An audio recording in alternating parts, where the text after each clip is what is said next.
But if you are representing something positive or something righteous or something intellectual or godly, you absolutely have to do way more work to make the industry say, all right, we're gonna let them in. We just got hit with one of the wildest revelations in hip-hop history, and it's coming straight from Dee-1 and Lil Flip. Word is, there are secret gatekeepers pulling strings behind the scenes, treating the whole rap game like a chessboard. They decide who gets to shine, who gets buried, and what message gets pumped into the culture, all while pretending it's just business as usual. Dee-1 came through first, dropping truth bombs left and right. He said these new street rappers are nothing more than pawns being moved by the system. The labels and execs handpick who gets heard, muting the ones who talk about realness, faith, or integrity, and instead pushing the ones who glorify chaos, cash, and destruction. It's like the industry rewards bad behavior while silencing the ones trying to uplift the culture. Wild, right?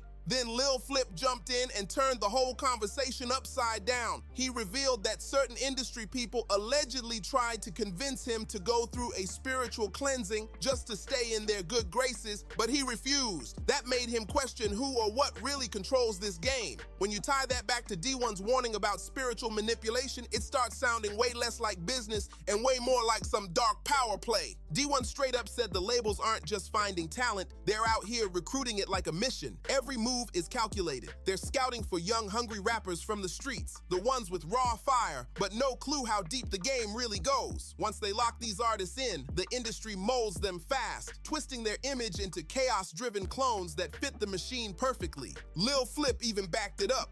And when Flip speaks, people listen. He's seen it firsthand.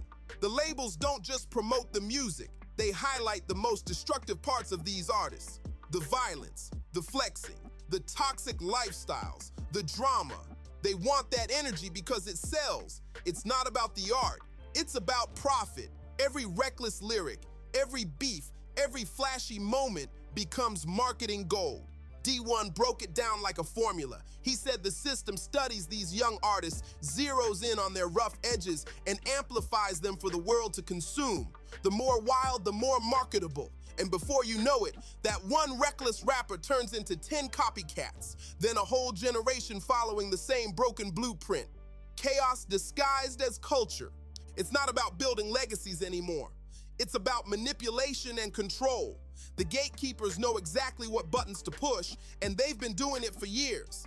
The industry's got a wild game going. They take raw influence from the streets, twist it up, and sell it right back as entertainment. The same culture that built hip-hop is now being used against its own people, while the communities that inspire the music keep paying the real price. The fame, the chains, the flashy cars, all of it's just bait to keep these young artists trapped in toxic cycles so the system can keep cashing in on chaos. Lil Flip didn't hold back either. He said straight up, it's a lot of rappers that sold their soul. They just let money dictate everything they do. That line hit hard. And the crazy part? He's not the only one calling it out. Dee-1 came through and connected the dots even deeper. He warned that the moment an artist starts speaking positivity or truth, the system hits a wall, like there's an invisible ceiling keeping them from rising too high. Dee-1 revealed that the execs behind the curtain literally say, we got enough of them. When it comes to conscious rappers like Kendrick and J. Cole, imagine that. The industry purposely limits how many positive voices get heard because unity, awareness, and spirituality threaten control. They don't want people waking up, they want people distracted.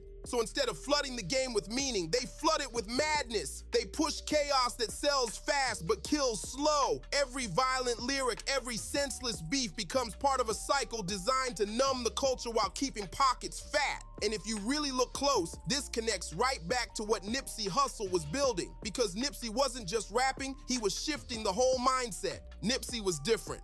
He owned everything he touched. His label, his store, his movement, all built from the ground up with his own hands. That's real independence. He wasn't just chasing fame, he was creating a blueprint for self-ownership, community power, and spiritual freedom, everything the gatekeepers fear the most. He wanted the people to wake up, to take control, and that kind of mindset, it shakes the system to its core.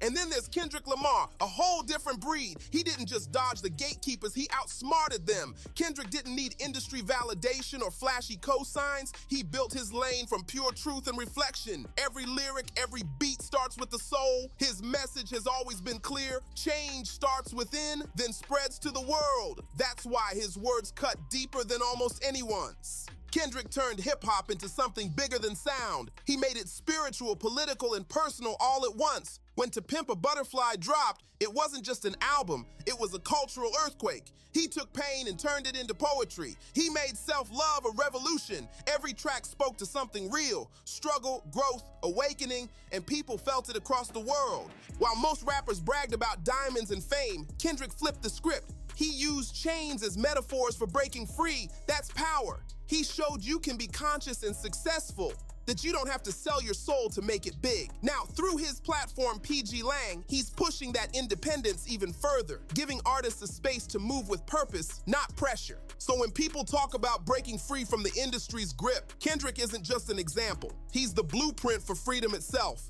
Kendrick's the living blueprint, proof that you can keep your integrity, push the culture forward, and still win big doing it your own way.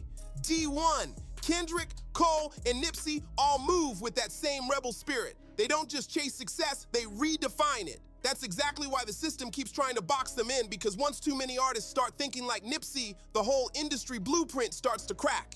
But here's where it gets darker. Lil Flip said he saw firsthand what happens when the system stops playing fair. He claimed people literally showed up to his house for something they called a spiritual cleansing.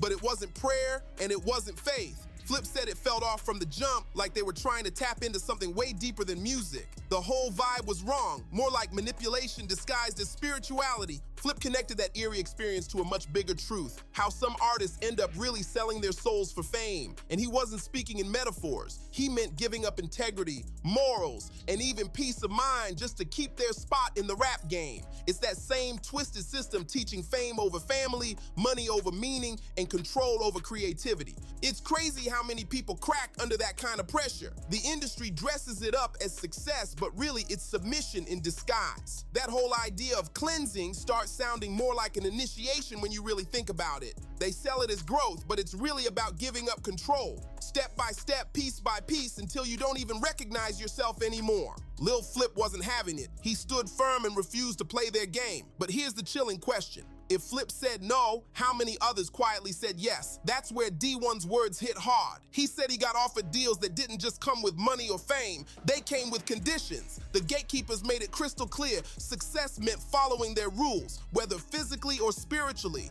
They wanted him to participate in things that went completely against everything he believed in. And that's when he exposed how deep the control really runs. Dee-1 said, there are two types of gatekeeping in this industry, and both are dangerous. The first one's the obvious kind, the big flashy contracts, the hidden clauses, the do this or lose that type of manipulation everyone sees on the surface. But the second one, that's the sneaky one. It's when they tell artists to dim their light, to tone down their truth, to stop speaking on God, faith, or real issues that wake people up. That's the quiet control that kills authenticity from the inside out. And if you've been paying attention, that's exactly what went down with Sexy Red. The perfect example of how the game flips the narrative once you start shining too bright. Lil Flip's story fits right into that pattern. He exposed how the same system makes fame over family the new moral code. It pushes artists to trade loyalty, love, and even peace of mind for the illusion of success. Both he and Dee-1 are describing the same trap, just from different sides. And the wildest part, this isn't just about bad deals or greedy managers, it's about control. Control over your message, your energy, and the soul of hip-hop itself. When too many artists dim their light, the whole culture starts going dark. Flip lived that nightmare firsthand. The moment he refused to play their game, everything stopped. No radio spins, no interviews, no label backing. His name just vanished like someone hit a switch. One day you're everywhere, the next you're a ghost. That's not coincidence, that's punishment. He said it himself. It's not just about skill or grind, it's about obedience. The moment you question the bigger plan or refuse to fall in line, the gatekeepers make sure you disappear. And that silence, that's a message to every other artist watching. Don't step out of line. Dee-1 confirmed it too, saying when you won't compromise your morals or bow to their demands, they don't argue, they erase you from the mainstream. Once you step out of line, the system locks you out completely. No playlists, no coverage, and definitely no second chances. They enforce silence with precision, surgical, cold, and calculated. That's how they keep control of the game. It's not just about rewarding the obedient ones, it's about punishing anyone who dares to resist. That's the real blueprint they've been running for years. But even when they try to erase you, the truth never dies. It just goes underground, waiting for someone brave enough to bring it back up. Lil Flip and Dee-1, they weren't about to stay quiet. When the system tried to shut Flip down, he didn't beg for a comeback or a cosign. He flipped the whole game on its head. Instead of chasing labels, he built his own, Clover G Records, and dropped music straight to the people who really rock with him. And guess what? It worked. Flip stayed paid, stayed relevant, and most importantly, you stayed himself. He proved you don't have to sell your soul just to stay in the spotlight. That independence gave him something the industry could never buy: freedom, ownership, and real peace of mind. And now you're seeing more artists follow that same path, building communities instead of chasing contracts, turning fans into family